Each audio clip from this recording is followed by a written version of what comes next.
going to And I miss also out. want to say it's actually this week, tomorrow, is the Women's Week for Queensland sport. Queensland, actually. So it's a very timely that we have you on board. Yeah. Serendipitous, I'd say. Yeah. All right, let's get the let's get the let's do playoff a big games bit. out of the way. Yeah, there's some good stuff going Let's on start in the NBL. with Perth at Melbourne United. Well, my take on that is Bryce ends up with 22 points. High clip. He was like 60% from the field. So that tells you straight away he didn't have many shots to get his 22. That's right. And so Melbourne did a great job with that. Shaili, they're rotating Shaili, Deladova, and then at times Clark, and Flynn Cameron came on for his little cameo and did a great job. Yeah. That changes things for Perth because he's a volume shooter. He gets a lot of shots up normally to get his points. They stuck on him like white on rice. And he had to work hard for it. But, the standout performance was obviously Chris Goulding. Oh, Bubbles, holy moly. I mean, that was one of the more impressive displays of everywhere on the floor. I mean, he was white hot.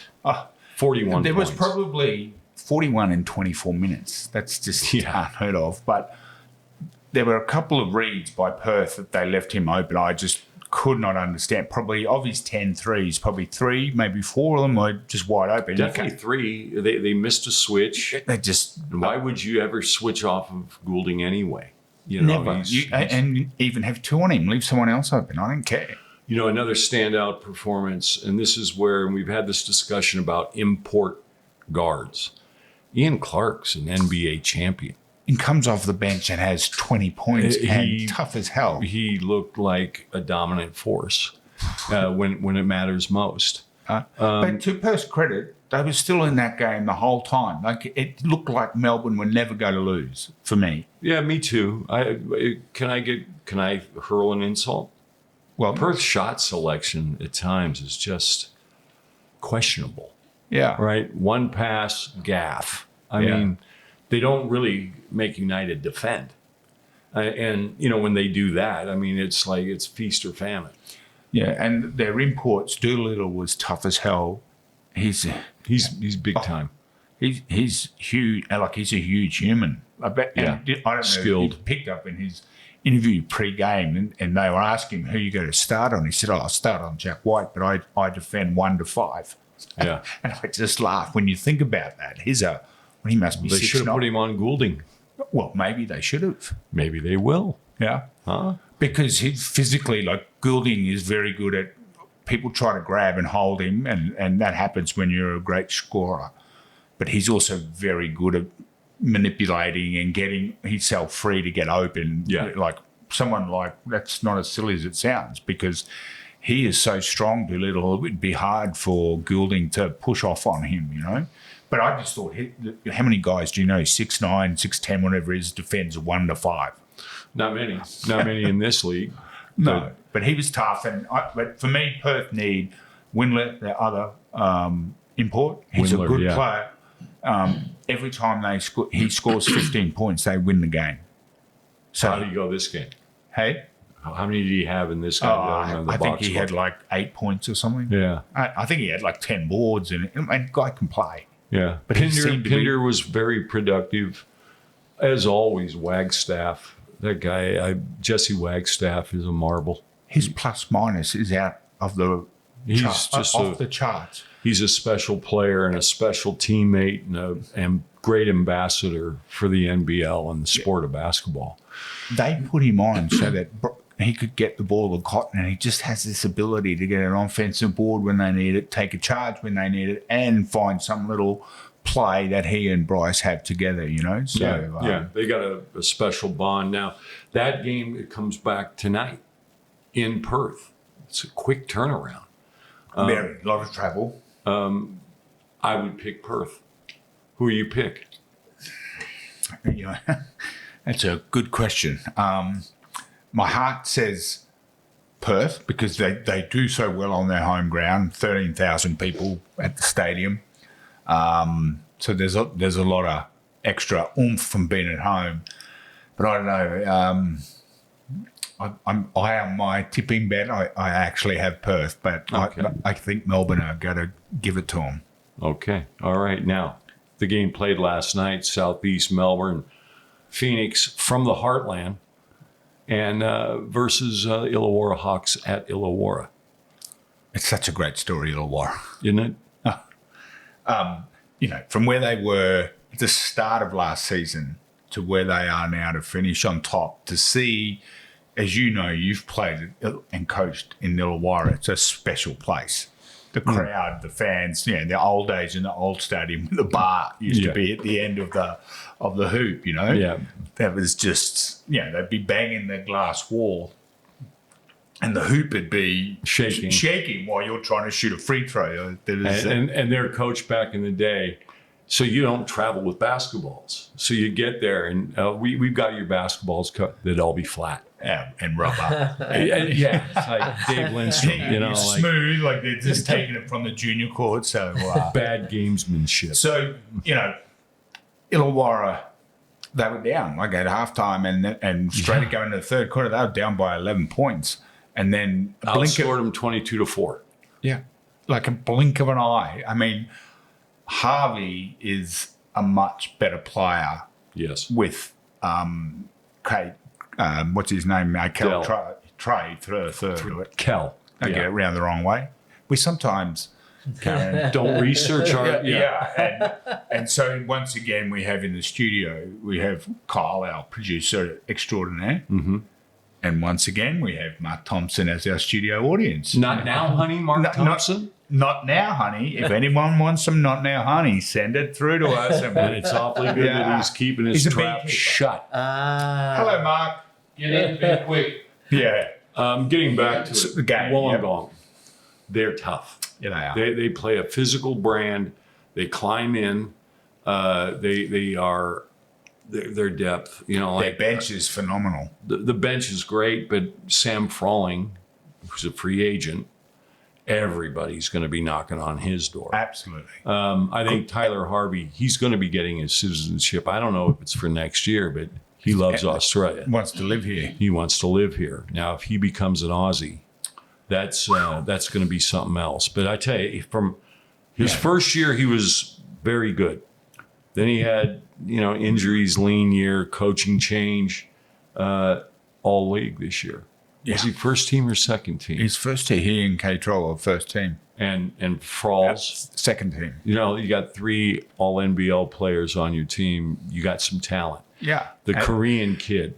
Well, he didn't play much yesterday. And Days also can play. He's and he's young, but he's carrying a bit of an injury. So he only got a few minutes. Well, you got to shout out Todd Blanchfield. Mate, he hardly got on the court for the first half of the year. And I was listening to the commentators last night, and I thought about their comment about Blanchfield as if they had looked after his body for the first half of the year so that he can play significant minutes.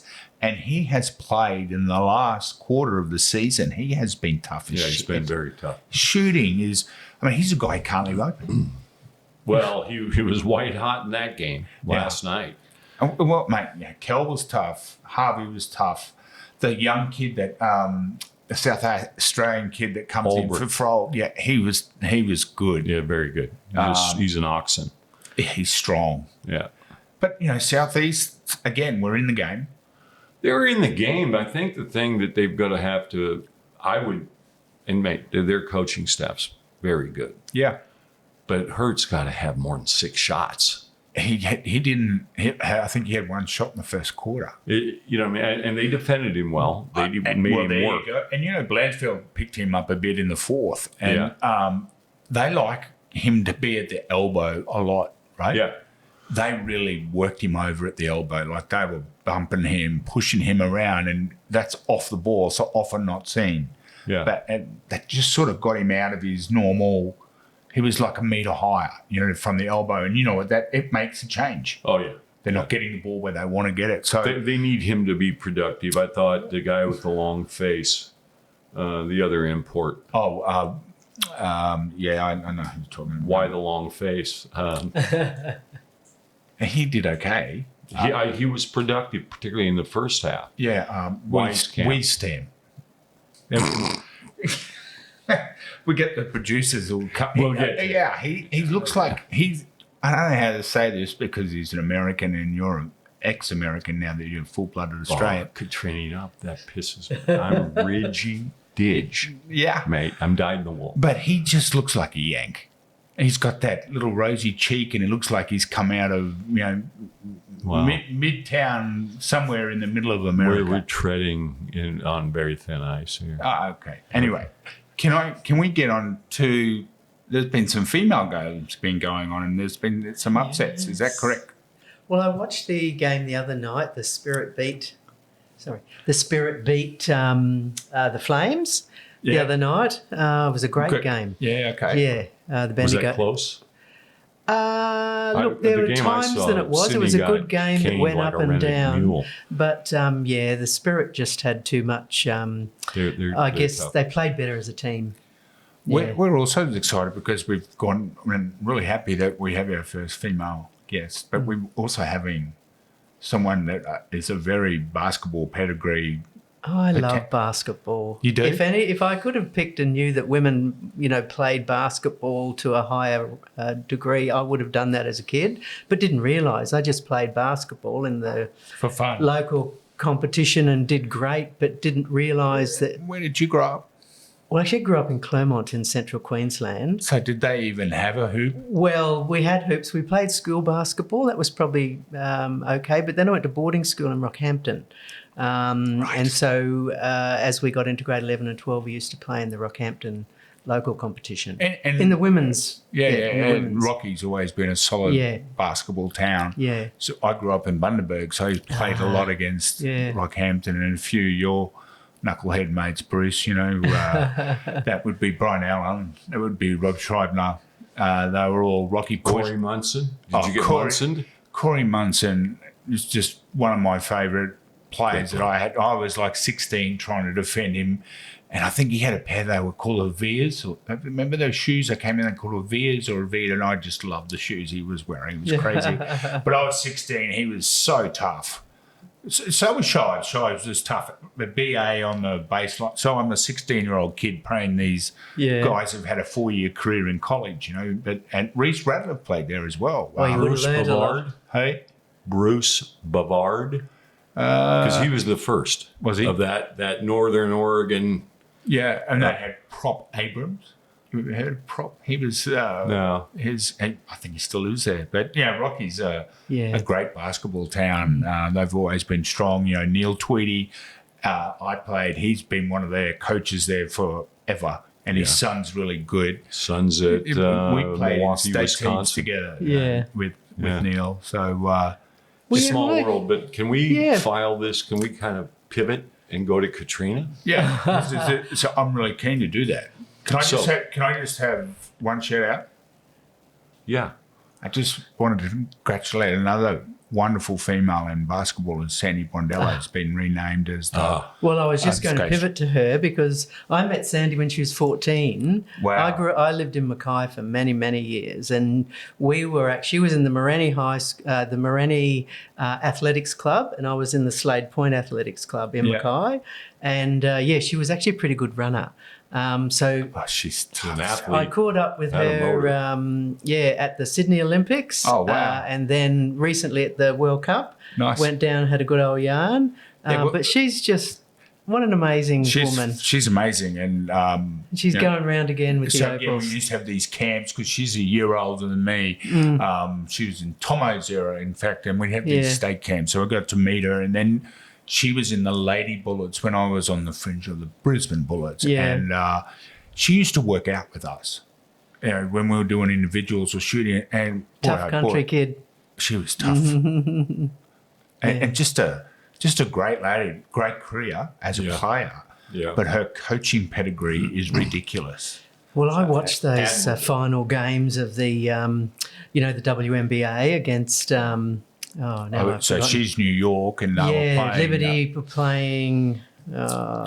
I watched every one of those games. I didn't get a lot of sleep. It wasn't against Las Vegas. No. Vegas but got they were knocked out so early. close every game. Correct. I just loved every minute of it. Yeah. And the other person that I knew from basketball was I watched Mariana Tolo play as a 15-year-old. Oh, She okay. was a Mackay lass. Yeah, She a Mackay? She's a Mackay girl. Her mum's a good friend of mine. Oh, wow. So hello, Rosie, if you're listening. She's gone on to have a great career. Well, she's as well. just made the She's squad tough. again. Yeah. She's a tall girl, isn't Yeah, she? really tall. But yeah, she doesn't give a lot of space. Well, and she gives the it. game that I was watching, Tolo was going against another Olympian, another WNBA player. The other day she was against for the Flames. Her name. She went to the Olympics. She's had a great career Was that too. Smith? No. Okay. And then there's Beck Allen. Yes. I'm trying to think of some of the really stud females playing in the. I see, get Wilson, confused. you've got Some of to- them in the WNBA don't play in the WNBL, and then some in the WNBL. And look, I apologise. I don't follow it as closely as I should, but when I do watch it, I thoroughly enjoy it. And some of the girls playing for the Australian team at the moment are Awesome, just isn't it? phenomenal athletes. You know, But I'm stumped on the. She's a great player, an I'm trying to Olympian. I can't remember. remember her name. I feel Where in the I hell is my apologise to her. producer when I need him? Tomo will work it out for us, won't you, Mark? Not now, honey. Okay, let's get into Katrina Yeah. because Yeah, I'm Katrina, really I got two super questions. excited. So, Yeah. what got you as a youngster? You played many sports. Lots of sports. That's all I ever wanted to do. Was never great at school. Was always thinking about what the next break was and what sport I was going to play. And we're talking about the 60s and 70s here, where there was not a lot. I spent a lot of time on the sidelines watching my brothers play sport. I used to try and get out there, and of course, in competition, I wasn't allowed to play with them. But in the backyard, that's where I sort of learned a lot about being a resilient athlete. What and when were you decided, hey, I want to get into track and field? Well, I'd always loved. Do you count weightlifting isn't track and field? No, well, I Weightlifting was a is its own. discus. I was a discus and shot putter. Okay. So did a lot of that. Represented Queensland in that at the Nationals. And then when I left school, really my goal was to try and save up some money, go to Melbourne, and maybe head towards Commonwealth Games or something like that in discus and shot. But that's pretty amazing out of like a little town in central Queensland. Like, I mean, I grew up in Bundaberg, and Clontarf's even smaller, and you just don't have the coaching, you don't have the equipment to actually compete with. But the I kids guess in the we big used to city, get carried away with having all the equipment. But I just loved the physicality. Yes. I enjoyed the physicality of sport. I didn't care how I played it or what the rules were, as long as I was out there, being active. I loved to be out and active. So, I'd play everything and anything I could. But when I finished school and I thought, oh no, I'm going to get ready to go and find some sporting career, even though women didn't have sporting careers back then. I had a motorbike, and that's how I got myself around. And at 17, I decided I was going to coach the Slade Point Athletics Club, which was the club eventually that Kathy Freeman joined. So I was... so where was Kathy from? In what town? Mackay. Slade Point is just a little... There's a Mackay punch above its weight. It does, usually. And so I was cruising around on this bike doing my thing and then got hit by a car. Holy shit. Yeah, fractured both my legs. How old were you? 18, just turned 18. Wow. It was serious. I got resussed a few times, and with my leg, I had compound fractures of my right tib and fib in my leg, fractured my other leg. So did they put nails in you or well, I got to the hospital and they said, oh, sorry, Katrina, we're going to have to cut your leg off. Oh, shit. Can you sign a form to say we're not going to be able to save that? And we're talking about 1978. So the sophistication of medical surgical. Orthopedic surgeons in 1978 were probably South Africans who are trying to get out of South Africa, and that's where a lot of the medical teams, when they come into Australia, would go to places that of need because we couldn't get Australians to there. Not saying that they couldn't do their job, but that's what a lot of them were, or from another country. Well, my surgeon, they had one orthopaedic surgeon, I think, in Mackay at that time, and his name was Dr. Cook, who, you know, did an amazing job for someone that is in Mackay with he's a generalist. Yeah. So he sort of, I came back from surgery with still with my leg, and then it took 2 years going in and out of hospital. Before, because they said, sorry, Katrina, you're not going to play sport again.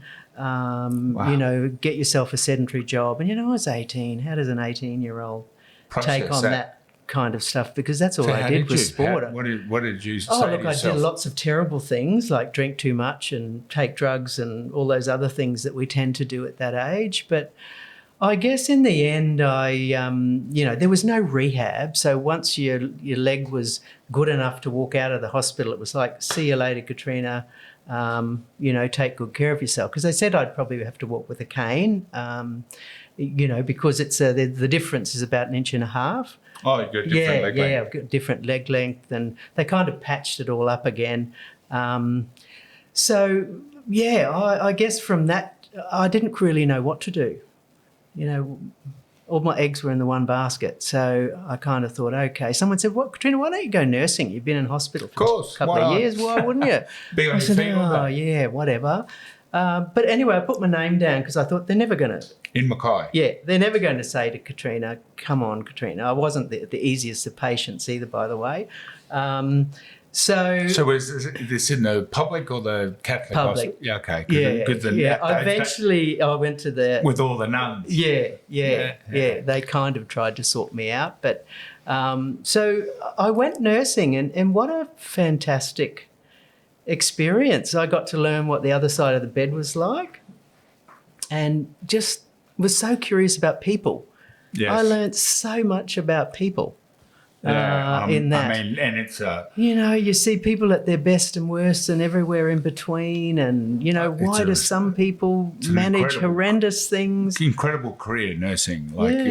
And in those days, would have been... It was in the hospital training. Hospital, 99% female. Yeah. At the time. I think we had one, And then you said you ended up with the nuns, and that's another world altogether at the minor hospital. Not now, honey. Yeah, not now.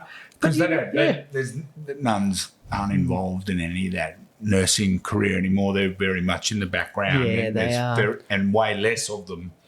But I guess I learned, you know, you learn so much about yourself. And I think for me at that age, it was a tricky way of learning. But I think...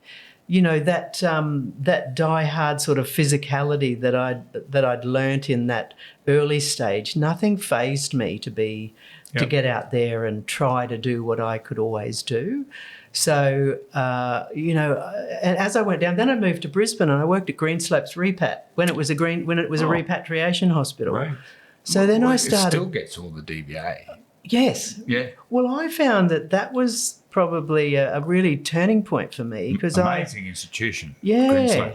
Because what do you learn from all those diggers from every war and all their families? It was an extraordinary would be amazing. Yeah, the stories they'd share with you at midnight that maybe they haven't told their family. And I guess I kind of got interested in really then as to how can all these things, people go through all these experiences and come out the other way, and some just never recover, and some go on to be amazing at what they do. So you're talking mental health now, and what years are we talking here? We're talking about 1984, 85, 86. Okay, so mental health still had a stigma. Well, it was just, the term post-traumatic stress disorder was just termed. They were talking about it in the States as to do with you know, people returning from war or conflict. And I just found that fascinating. And I remember one of the psychologists coming, because psychologists weren't a common thing back then. No. And I remember the psychologist saying, you know, Katrina, what's happening? These guys are always saying that they're chatting to you about stuff. And it wasn't until then I sort of discovered that, the chatting, because I'm good at chatting. It's chatting. You know, one conversation at a time can be so powerful to people. So I thought psychology, I wonder what that is. Wow. And so that's how I got into psychology. I thought, maybe I can go to uni, but I failed everything at school. I never. So how did you make that trend? Did you work part-time and study? Well, I went to, uni. I went to Toowoomba, actually. That's where I ended up starting my degree, psychology degree, and I worked as a nurse at St Vincent's Hospital in Toowoomba. That's how I ended up doing my... I love Toowoomba. I was born there. Oh, were you? Great. And Toowoomba will never be the same. Hey, please stop me if you've got questions. No, I want to get into when you started competing.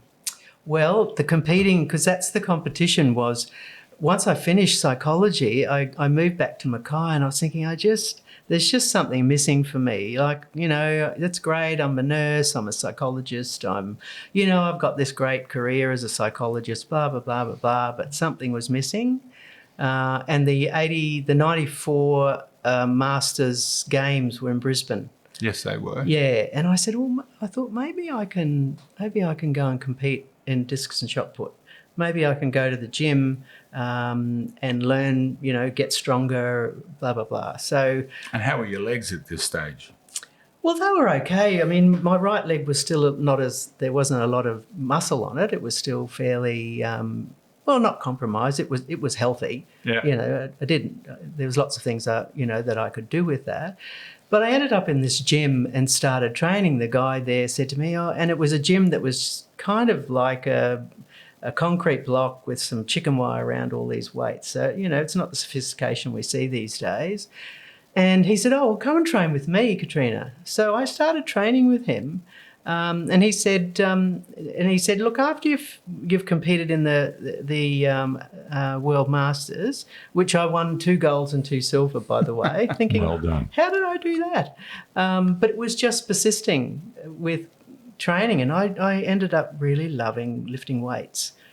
I loved that physicality of it, and I wanted to do more than I did yesterday, and learning. You're a world powerlifting champion. Yeah. So was that at World Championships? Yeah. So what happened was at the end of that year, he said to me, "How about we go to a powerlifting competition?" I said, "What's powerlifting?" Yeah, I was going to ask you. Can you explain it? Off we went. Well, powerlifting, as opposed to weightlifting is a snatch and a clean and jerk. Mm-hmm. Powerlifting is just a true strength set. So you do a squat, a bench press, and a deadlift. Okay. One. Yeah.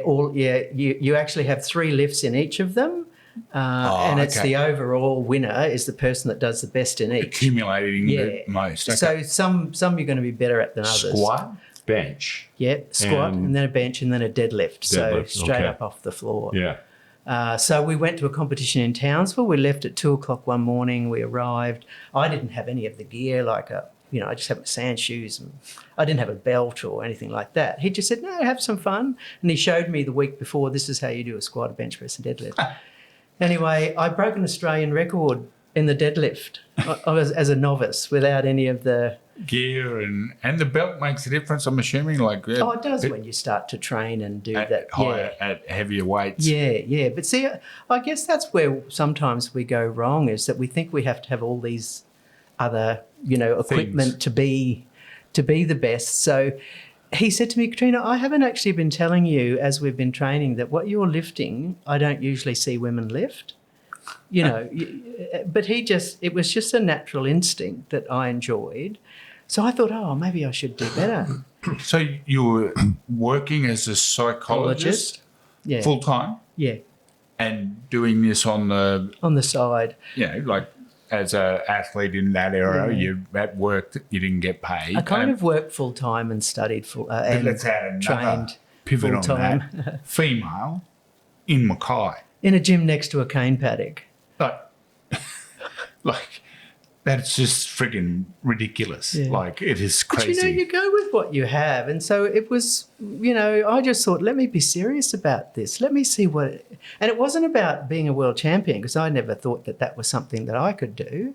But I just persisted with it, and all of a sudden made it this priority that's what I wanted to do, because I always wanted to represent Australia.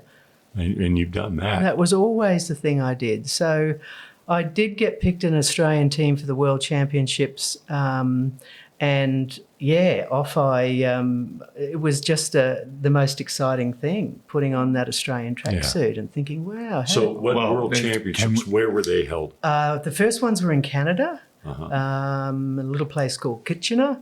In Canada, and I think that it was really interesting because as we were flying over there, the coach said to me, "Oh, Katrina, don't get too excited about things. You're just coming to compete. You're not going to be anywhere near what other people are." Oh, thanks, said, Coach. Okay. That's a beautiful motivation. Yeah, and they're the kinds of things that certainly informed my education on coaches. That's for sure.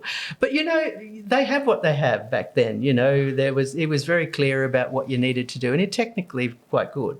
But when it came to the people stuff, but I guess I've always depended on myself anyway. So off I go to Canada, and I get there, and I competed in the super heavyweight division. And when I used to get interviewed, people say, "Oh, I don't have to say that you're in the heavyweight division, Katrina." I said, "Well, why wouldn't you? I am in the heavyweight division because I'm a woman." There was they were worried about saying it. Because remember, I was competing at about 125 kilos. I'm about 50 kilos less now. You were 125 kilos? Yeah, I was a big unit. Holy dooly, that's as big as you, Bruce. Yeah. I'm 100 kilos. Yeah, so I guess it was an interesting, context of a woman going into that, and people didn't. So to get to that weight, though, did the weight help you with the weight lifting? I mean, is there a point of where muscle makes weight more than fat? Remember too that when I had my accident, I put on a lot of weight. Okay. A lot of weight as I went on. So I guess that was the thing that I was at the time. Yeah. And there was no sort of going to the dietitian or nutritionist or did they any even kind. exist? No, they didn't. So I guess there was lots of things that for me now it's really important that taking care of yourself and whatever weights you are. But so what do you weigh today? I weigh 81 at the moment. Is that 81 kilos. As I said, rude. I can only think of rude. As I said that, I feel like in today's day that to ask a woman how heavy you are, and I apologise if I shouldn't have, but of course you do. But I guess it makes sense when we're talking about powerlifting, right? Yeah. And you have to be so careful today, like I'd like to talk about the she-goals comments and the Matildas. We'll leave that till later. Yeah. Well, I think it's important because I learned a lot about how excluded you become being a big woman in sport. There's a lot of difficulties I couldn't find. So did your psychology help? Well, I thought it was actually going to help me in competition because I thought, okay, I know what my preparation needs to be. But when you go to a World Championships, you kind of know that's a different competition altogether. So I'm this woman going from, I would have been 36 at the time, this 36-year-old woman competing in a gym next to a cane paddock without a coach, without the equipment that they usually use in a competition, which are, the different heights and sizes. And here I am at the World Championships. Unbelievable. Thinking, okay, how do I actually do this? But, as I was going through, and super heavyweight competes in the last day of the competition. It's usually a week. It starts at 48 kilos and goes up to, it was 110 plus weight division. So I had to wait the whole week for my competition. And as I was going around, because it's a big sport, as in, there's the Germans, there's the Russians, there's the Americans. They're they love it. probably. Yeah. And as I was going around the camp and, the Japanese were going like this to me, like these marks of respect. And I was thinking, typical, I thought, maybe they're just worried that I've got a bit of grey hair and a gammy leg. They're just saying, "Oh, hello! Isn't it lovely that you've put yourself here?" This is 97. This is 96. Okay. Yeah. So when you think about it, that's not that long ago. No. And to see how it's not. Well, we've progressed considerably in women's sport. Unbelievable. Yeah, we so have. Like, they would be going to the Institute of Support. They'd be Queensland Academy would be supporting them.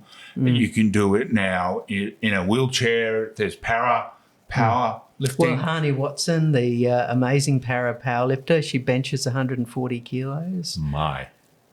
I know, she's That's extraordinary. But, there are, I think in lots of ways, I'm really happy that I had that experience then because, as I got to the end of the competition, we have to weigh in the competition. And a lot of women don't powerlift because they don't want their weight to be up on the board.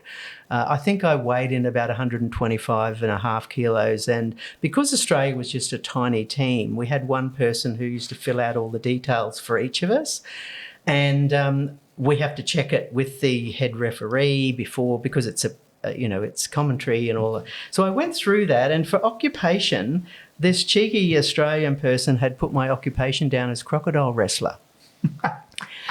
And I said to the head ref, I'm not a crocodile wrestler, I'm a psychologist, that's wrong. And she said, no, it has to stay as it is because that's been ticked off by the head coach. So one of the Australian admin thought that... one of the other lifters, we used to take turns in doing things, but, Australians... That was funny. Yeah.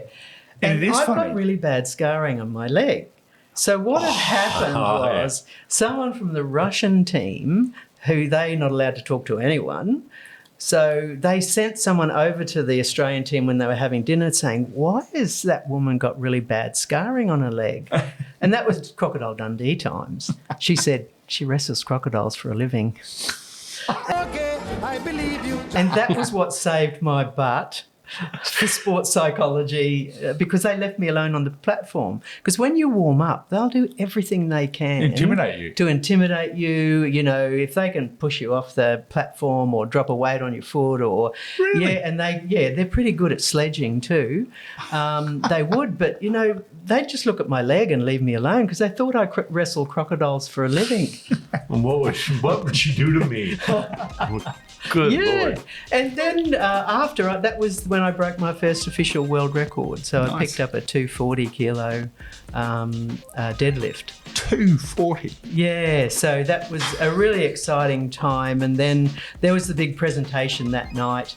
And anyway, some of the team came up and said, the other teams came up and said, Katrina, can you show us how you wrestle crocodiles? Well, I had quite a few Molson Blues and a few other things by that stage, a few beers. So I thought, yeah, I can teach you how to crocodile wrestle. So they would have all gone home and shown people this is how you wrestle crocodiles. Still to this day, against a crocodile wrestler. Yeah, and then the Japanese came up and said, would you like to sumo wrestle? I said, absolutely. You know me, I'm a competitor. That'll way to go. I won the sumo wrestling that night as well, purely because of my size. But yeah, so that I guess that instilled in me, wow, how much fun is this? Yes. And I never saw competition as this terrible thing. I saw competition as I've worked really hard. What can I do with it? I want to measure myself. I want to measure myself. Yeah. I want to see how far I can push. So the next year, of course, I got picked in the Australian team again and we went to South Africa. Yeah. And really, I said I'd want to go on the team because I wanted to go on safari. Really, that was the ticking point for me is, okay, that'll be nice. Because I got fifth, I think I got fifth or sixth in Canada. Never thinking I would be in the realm of winning. Now, is this World Championships or Commonwealth Games? World Champs. Yeah, powerlifting isn't in the Commonwealth Games. Weightlifting is, or the Olympics. Oh. I just don't think if I can throw out some controversy there, I think the administration of powerlifting, there's too much politics. If they got their politics together. Where's the peak body? The peak body is Switzerland. For IPF. Australia. For Australia. Well, the last two organisations that were International Powerlifting Federation associated have been given the can. Because of their poor governance.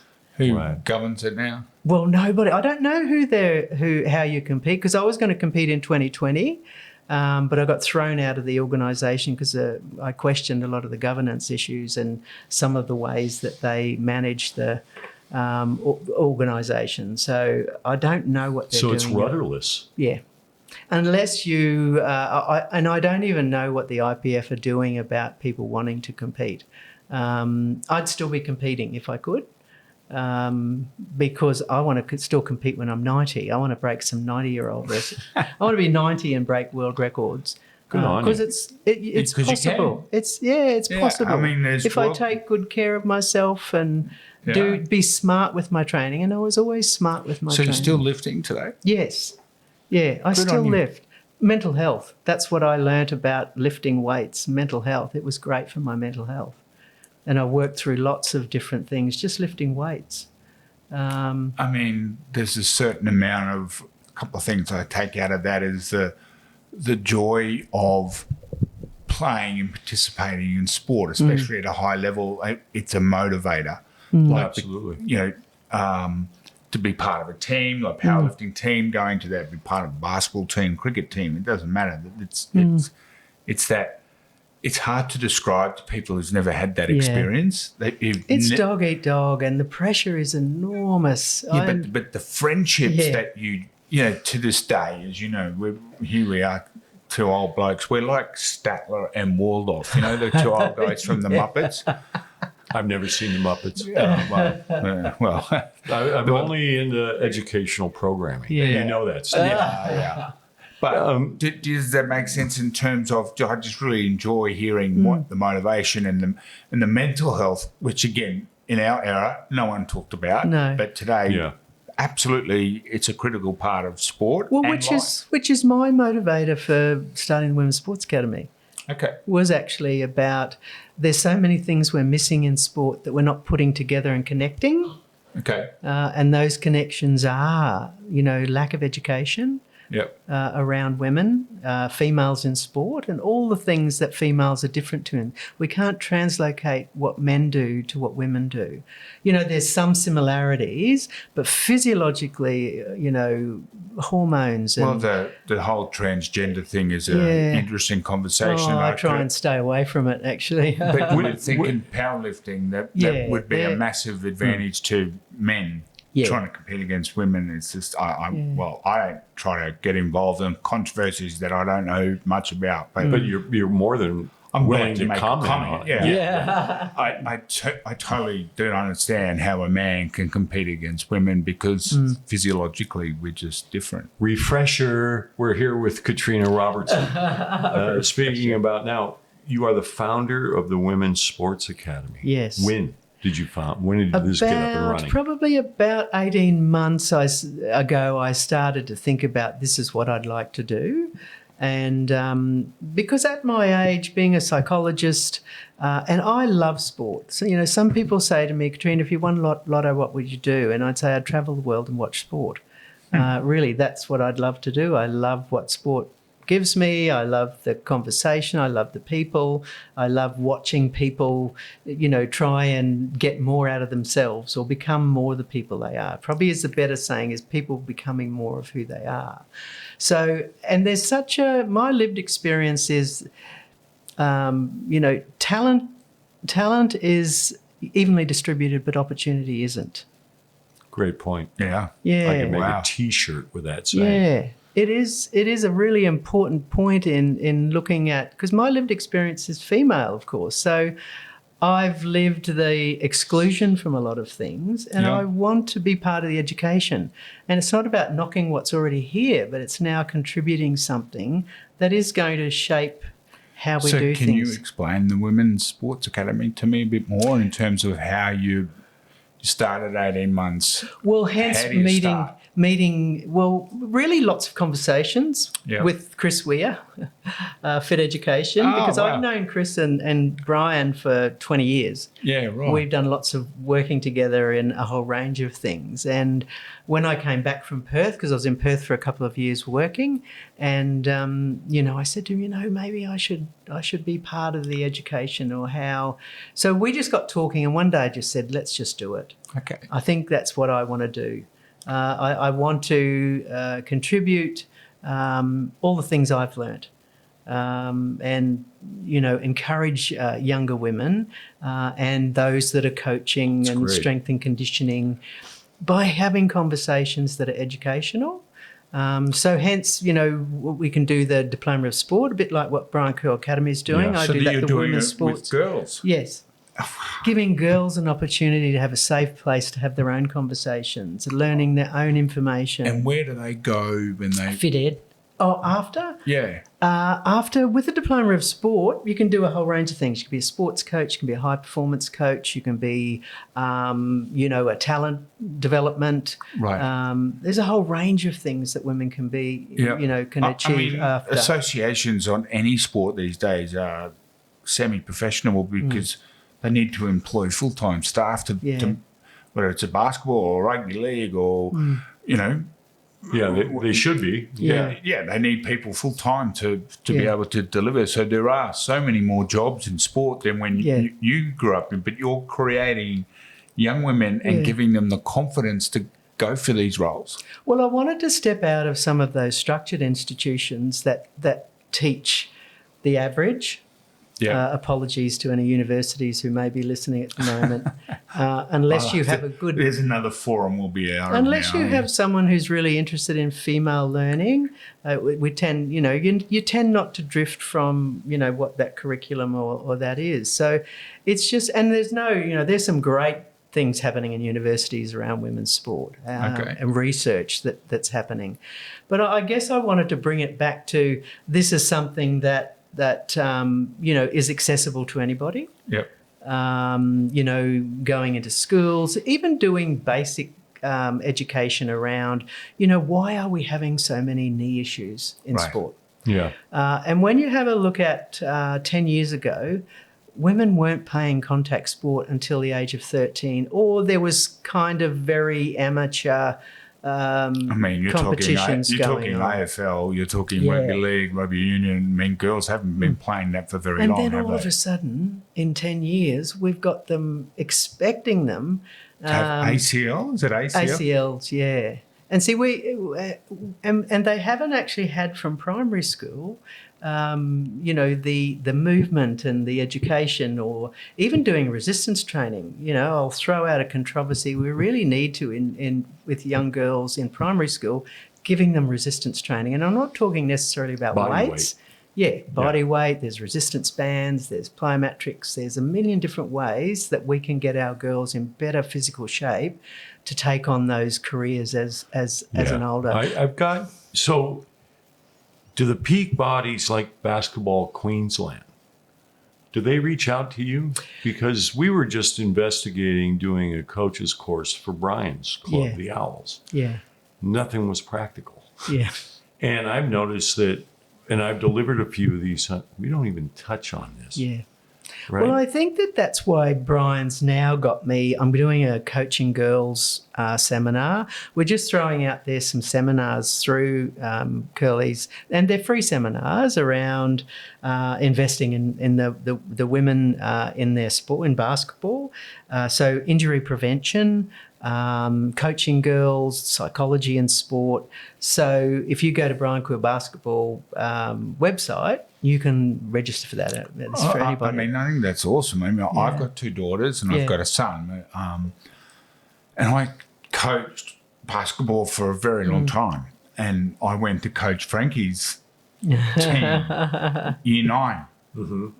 I was a disaster. I was terrible. It's just a whole other set of skills. It is a whole I just didn't fit in. What I thought, stupidly, I thought, well, I'll just bring what I normally bring to the coaching table. And I think I have a reasonable grasp around that. And then I realised that I just did not connect. Girls are very relational. So, what they will do... I've never coached a girls' team since. Yeah. A lot of guys say it's too hard. I can't actually do it. And that's okay. But there's some guys that are really good at it. Yes. But understand some of the, the nuances of, but we can learn those things. These are not things that we can't learn. And that's... I just had no experience. Yeah. I just thought, this, and stupidly thought, this will be easy. I was terrible. Yeah. And I would see a lot of benefit. Yeah. That having your voice, your experience, when it comes to all this accreditation, that you would be a great benefit. I would think the same with AFL. Yeah. They're just rugby. not there yet in their development of understanding. If we want women to play, I wish they'd just stop trying to put so much pressure on elite athletes and let's get them, you know, to a much better physical before they get to be, you know, elite players. We were driving out here and we were speaking about I said sports psychologist. You're a psychologist that has a love for sport. Can I, and this is something that with the kids who aspire to be elite, certainly the Chris Gouldings of this world, he's ice. Nothing rattles him. Yeah. He doesn't get nervous. He doesn't fear anything, any situation, any opponent. Where can young people who aspire to reach their full potential gain benefit from some of the techniques that you would teach in psychology? Well, see, the first thing to recognise is there's no such thing as an elite 8-year-old. We have to let children grow and That's develop. such a good point. And some of the things to teach would be, let me control the controllables. Let's stop telling kids that they're going to be the next Chris Goulding or the next Sandy Brondello. Sandy the next Brondello. George. Yeah. Kayla George. Oh, sorry, That was the Kayla name George. that I forgot. Ah, yes. Yeah, my apologies. But, yeah. but I'm going to interrupt you. Not now, honey. Mark Thompson just gave. We've had 41 women play in the WNBA. Yeah. Extraordinary, isn't it? How many? 41. Yeah. Playing the WNBA. Yeah. We have a high percentage of Australians playing. It's not. It's not. We recognize We've always our- been good at women's Australian basketball. Yeah. always. I mean, Tommy Marr. Yeah. And then Jan Robin Sterling. Marr. Yeah. Oh, Robin Marr. What a stud. Yeah, In yeah. fact, next week we're having Michelle Timms on. We're going. Really? We're going female. She was actually my favourite player. She was I tough. loved her toughness and I just loved her cheekiness. That's what I like. She was She has a great sense of humor. She's We've got a had great sense some of humor. Australian women, you know, they talk about Australian sport and, you know, we're a bit different to other countries. There's always, like, we're not, in terms of populace, we're not very big. Yeah. But we seem to fight above our weight division Yeah. no matter what it is. But some of the females in the female, they're tough as shit. Tough as, mate. You know, I had. So Michelle would do what you did. She would come in on Friday afternoons at Albert Park. All the Yanks, Lindsay, Andrew, Gaze. Yeah. They'd come and we'd play pickup. And she'd play. There's Michelle Timms. Yeah, I would have been Holding there. her own. Oh, that's amazing. That's you know- how you learn. Well, I Yeah. think there's a great benefit about practicing against, playing against stronger, older, Yeah. you know, player. I know that it benefited me as a young kid. I was playing against Paul. I would be 14 playing against college kids. Yeah. And there was a guy, Paul Westfall, the late, great Paul Westfall, who went to the same University of Southern California where my older brothers went. And we were playing a pickup game, and he threw me a pass, and I had to catch it with one hand. I had to kind of jump, leap.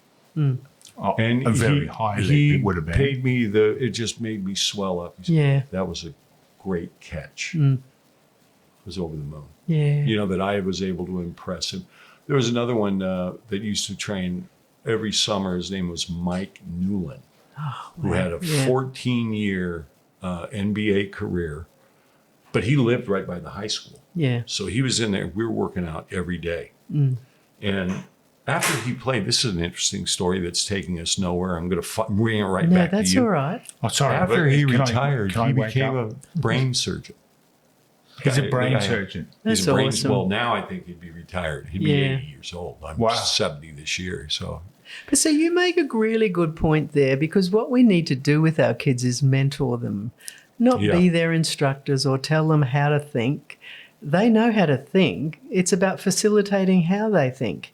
It's also about, you know, in that mentoring, giving them opportunity just to be themselves. They're so concerned about being the next whoever or what they're watching. And their parents And think control. they're going to be the next whatever. And the parents are nearly the worst in that in terms of these kids just want to have fun. Yeah. Like Bruce and I talk about the game we love, which is basketball. Yeah. We want any kids that played with us and trained with us, we want them to love the game. Yeah.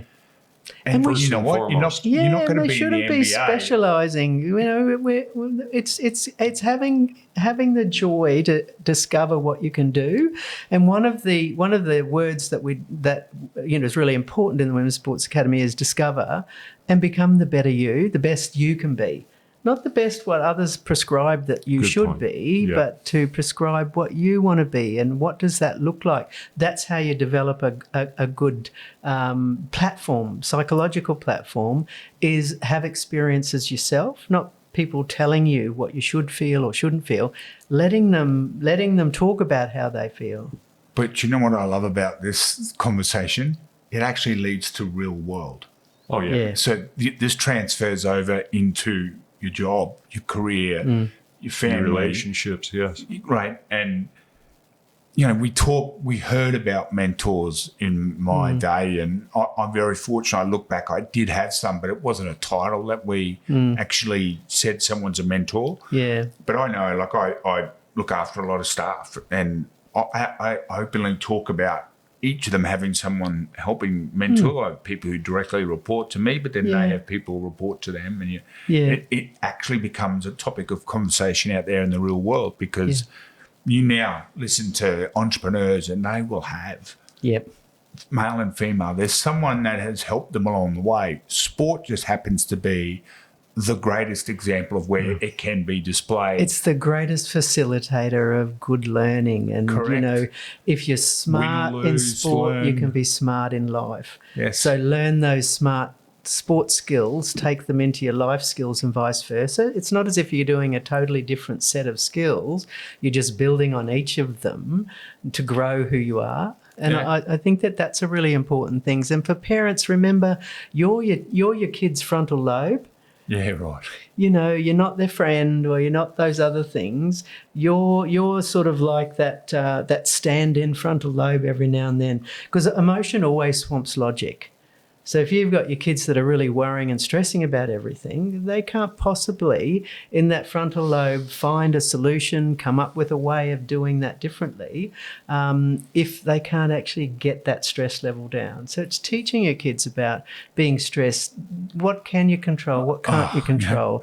About stress. And what we know about females is they have a higher propensity or a greater response to stress and conflict. Right. So when you're coaching a team, they're always going to have a higher response to stress and conflict. And they like to today. Like that's the just a physiological. Yeah, that's so just as a physiological. Coach, what strategies should a coach or be aware of that there's going to be this high stress level? Well, words. Don't tell them they're fat or they're too fat. You know, that's just a throw out. Could you do that? There's a comedian who does a skit on that, a female comedian. It's not Mel Buttle, is it? Oh, no. Yeah. She's good. But this chick, she gets on stage and she goes, this is how mothers talk to their son. Yeah. And she goes, give mummy a kiss. Oh, she's an English woman. Yeah. And oh, you're so beautiful, good boy. What can I bring? I'll bring all your laundry home and everything. Like, oh, you're so gorgeous. Give mummy a kiss. And that boy goes off. And then when the daughter walks in, you look fat in that. Yeah. Because I actually bought a bit of research that looks at the areas of difference between men and women, or male and female. And we look at intellectual function. Men are more analytical, focused, or linear and logical perspective, where women have a whole-brained perspective. So they try and fit everything into how do I analyse what's going on. Let me say first, this is a generalisation. Not everyone's going to fit into that. And their base reaction... But we're different. Yeah. So men in their base reaction, men are action, women are feeling. Okay. Stress response, men are fight and flight, women are tend and befriend. Attend? Oh, they stay They tend and try to be a friend. and befriend in lots of ways. Wow. They will have that fight or flight response, but their response is more of a tend and befriend. Let's take care of the situation. Yes. And the innate interest, men are things.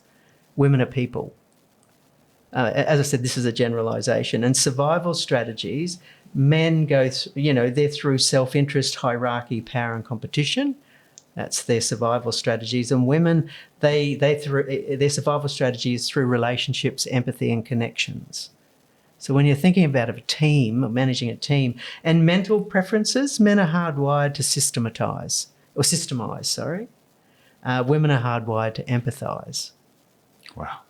And that's just incredible. I think about it. Well, I've learned something new. Oh, holy moly. And there's so much information, because when I wanted to go back to those ACL injuries too, when we're looking at the physiologies, and women have a different angle in their hips because of the childbearing. So you've got that what they call a Q, where their hips go to and their femur goes to attach to the knee. You've got about a 17 or 18% angle. An angle is greater. Yeah.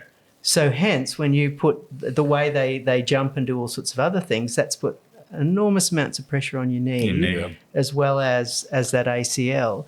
And then during particular times in a hormonal cycle, that's actually increased. That because some of those I guess tendons, ligaments become soft. You can't change because that's anatomy. And so the angle is what it is. So you've got to look at it differently from the activities that they're doing. And this is where you're coming in and saying we should be doing more weight bearing. That's why we need to start when they're young to actually develop a resilience. So there's lots of things we can do about that, and that PE teachers in school. Yeah. How we warm up. We just warm everyone up exactly the same, right? And that's why education, it's, I'm a great believer in education. We just need to reset what our education priorities are in female sport. It's not a hard thing to, invest. And that's really, it's investing in education around women's sport. And if you have a look at the Paris Olympics, we won 18 gold medals and 13 of them were female. We have a great pedigree of female sport. Yeah. So let's grow that pedigree. We need a champion more. We need this awareness much more.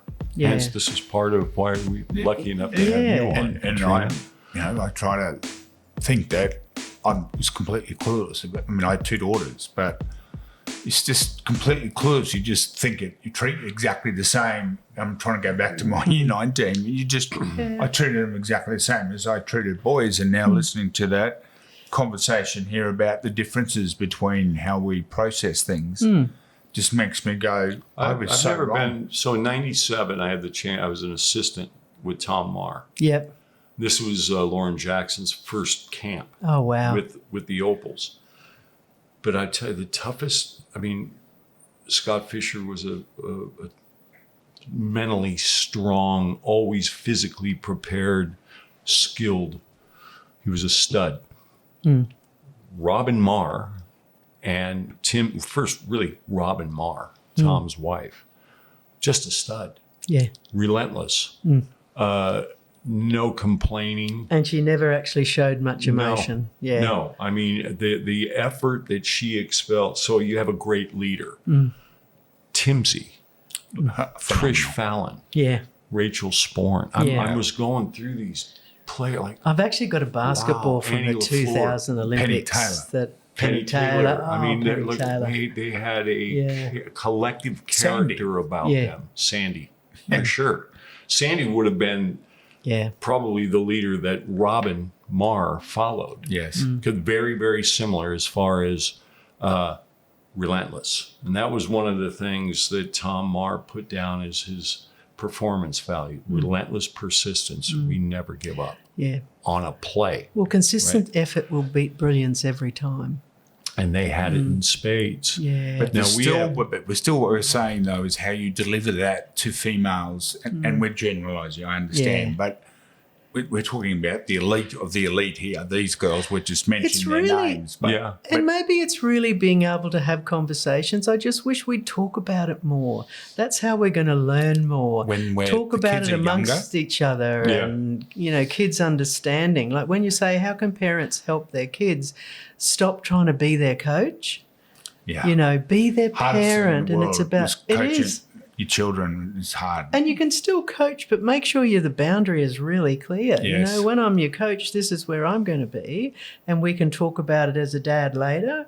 But, kids aren't really going to know what they want to specialise in until much later in life. There's an odd kid that knows exactly what they want to do. And, there's lots of research, and especially done, I think it was Federer as opposed to Tiger Woods. How come their careers were so different? Especially mental health and, Yes. managing life. Federer's parents made him, he wanted to play every sport. He didn't specialise till he was 16 or 17. Yeah. Tiger, at the age of 3, Was a golfer. that's all he did. Yeah. So there's lots of things that That's kids one good can thing learn. about Australia. Australia has a lot of sport. It's the way to go. Yeah. Play as many sports as you can. Oh, I mean, agree. that's if you read the Australian Coaches Council, that's the recommendation. Let them play as many, and a lot of them transfer. Yeah. I want to pivot. Yep. I want to talk about the girls who are in Brian Curl's academy. So I had a conversation. They're good. Yeah, they are. And I had a conversation about them. Are you guys comfortable? Do you want to compete against one another? Do you want to compete against the boys? I want to compete against the boys. Loved hearing it. Yeah. Because they've got a big advantage there, playing against the boys. They do. When they go back and play with their age group and their gender, they're going to dominate. And that they're was a great the message. group of boys too. They are. Yeah. They're very good. And it's now 4 weeks in. Yeah. So we know one another. We know. And one of the things that Toby Curl and Brian and Christian Pang, they're all about make the person next to you better. Yeah. Right? And they're buying in. And now you see the support. But one of the things I had to let the girls know, you're all 3 point guards. We had a rule that all of our communication will go to you. If you're my point guard, you're the voice for everyone else. Yeah. If you call for the ball and Steve's got it and he doesn't get you the ball, then, he will not play. Yeah. Right? We got to make it understood. This is our leader on the court. Yeah. So the girls are leading the way. They embraced it. Wow. And we do a thing, Steve and I coached, we would always, we get them into groups of 3 or 4. And for this activity, you're the captain. Yeah.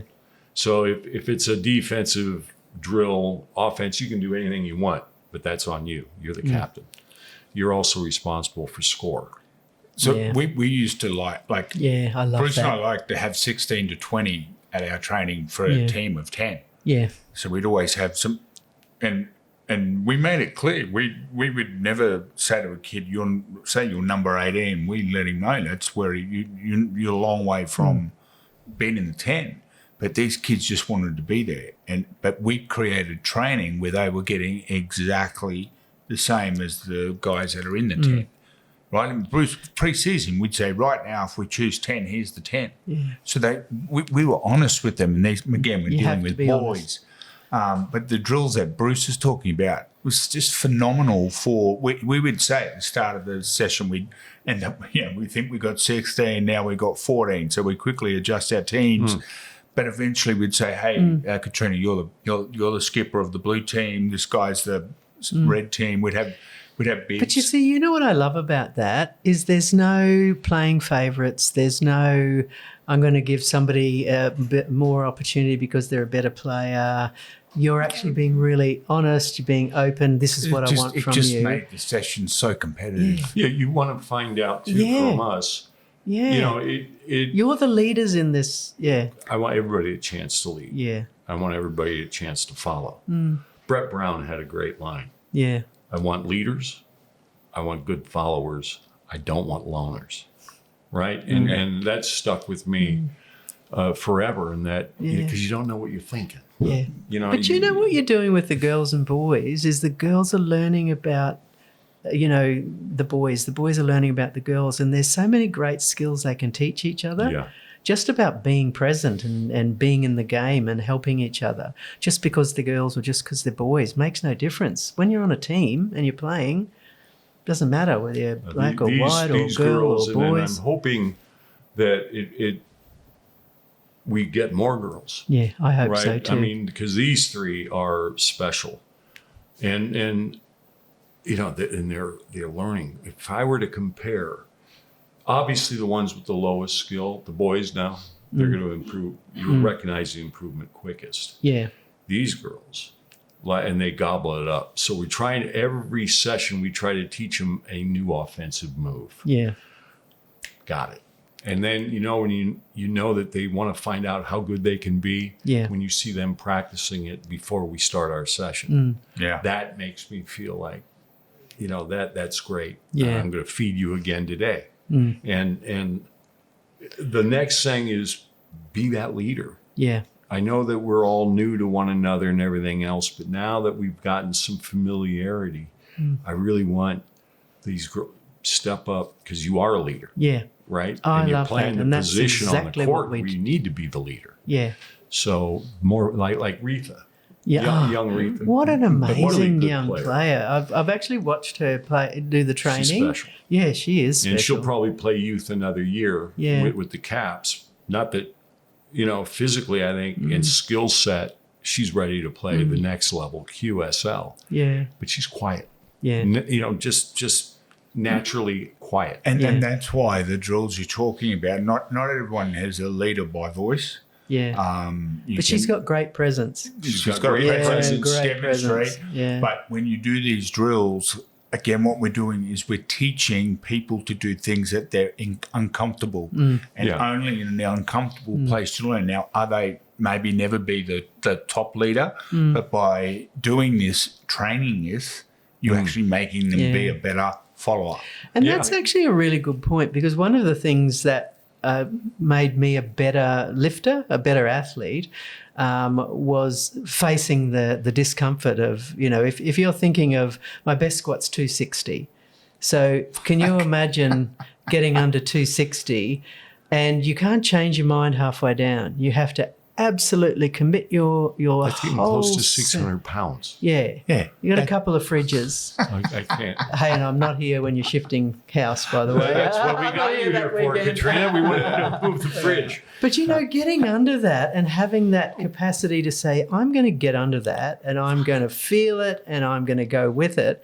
And you can't change your mind halfway down. No, you The can't. easy bit's going down, then the tricky bit's coming back up again. But it's that training of, I really want to do this. It's not about, I'm going to try. I'm going to do it. If I put it on the bar, I'm going to have a crack at that. And then, you know, when I remember in South Africa, going into the last lift, the coach said to me, Katrina, you've got a big, because you get 3 lifts, and once you've done your first, you've got 1 minute to put in your next lift, Right. a bit like weightlifting.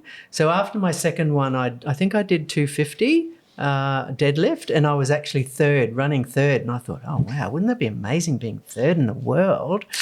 And then I got back after that one, and the coach said to me, okay, Katrina, you've got a big decision to make. For your third lift, you can either put 260 kilos on, and he said no woman has actually lifted 260 kilos in the world ever before, or you could put 262.5 kilos on to win. And that was the first, it had never entered my head that I was could going to win. be winning. Anyway, You're competing and doing I just your best. said, yeah, let's put 262.5 kilos on. And he said, are you sure? I said, yeah, well, why wouldn't you? And he said, but no woman's ever lifted that before. Oh, well, Stop let me saying give it a that. crack. I'm just this country kid from Claremont. You got to have a crack at something. So then I promptly sat down, and everyone left me alone because nobody's ever coached in this circumstance before. And I thought, you know what's going to help me go out there and do something boldly that no woman. I train in a gym next to a cane paddock. I don't really have a coach. My dad, who was, I think, probably in his mid-70s at the time, would come in and help me put the weights on and off, which he used to tell everyone he lifted the same weights as I did, just in smaller increments. And yeah, I just thought, wow. And I just thought, you know, this is an opportunity.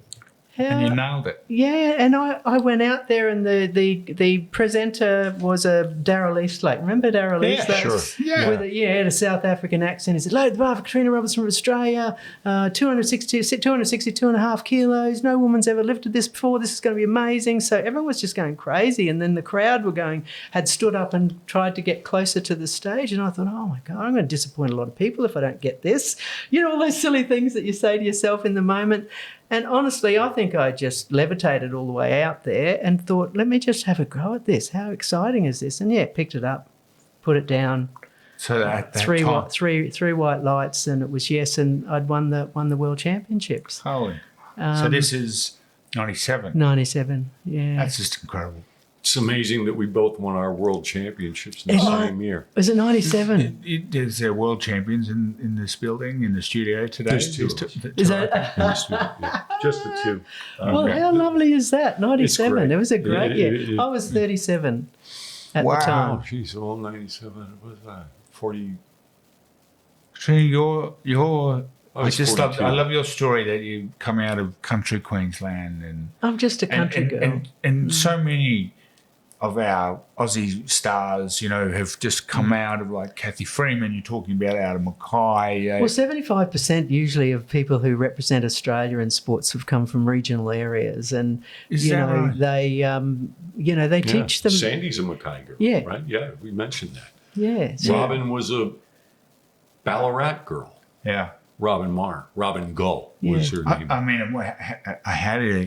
how do you make sense of that? That's hard. Well, they don't have the opportunity because you actually have to create. You have a very innate and natural want to do what you're they doing. go further. They don't get Yeah. handed anything. No, and you often don't have the coaching or the expertise, but those people that coach you as a younger age, they're the ones that make you the champions. They have the capacity to make you the champions because they're giving you all that stuff as a young person. And I guess we don't probably say thank you enough to those coaches in all those areas. Can I just get on to that? So, Yeah. advice to coaches, coaching beginners, kids that are. Oh, I'm starting to really enjoy this. What advice would you have for those coaches? Well, I'd say don't make it complicated. You don't have to be an expert in developing that person, apart from make sure that there's, be really clear about, well, let's work on this skill. Don't make it complicated that you have to be a great player in the game next week. Just give them the skills they need to go on and get better each year. And every coach really should do that. Have a clear understanding. What do they need to work on? Everyone needs to work on little things. Stick Great to the point. little things. Yeah. We have observed too many coaches who spend too much time trying to get perfection. Yeah. And you can go watch an NBA team and a WNBA team. Yeah. They won't be perfect in something they do at training. They're just not. And I think coaches got to stop that mentality. Do a Encourage skill, the teach question. it, have a crack at it, and do it better next week, And also, if you're wanting to know about language and what words and cues to use, ask the kids, what do you need to hear from me? Okay, that's a great You know, point. and also, ask them, what do I need to know about you enjoying your game, your basketball? What do you want to take into this game? So then you're getting an idea. Do they understand the relational, Really good their point. roles? That's a great point. Ask them. We don't ask the kids enough. I agree. A funny story about the Australian coach, powerlifting coach. I remember the first time, because in a lot of weightlifting and powerlifting, coaches hit you supposedly on the back. Oh, they hit right. you on the back to try and get you motivated. And I remember the Australian coach said to me, "Katrina, do you want me to hit you? To go when you're going out?" And I said, "Only if you want me to hit me. Only if you want me to hit your back." and his response was, okay.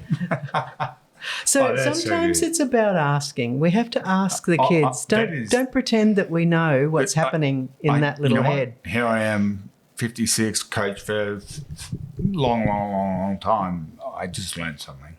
You look like you're 49. Thanks very much. The Women's Sports Academy website. Yes.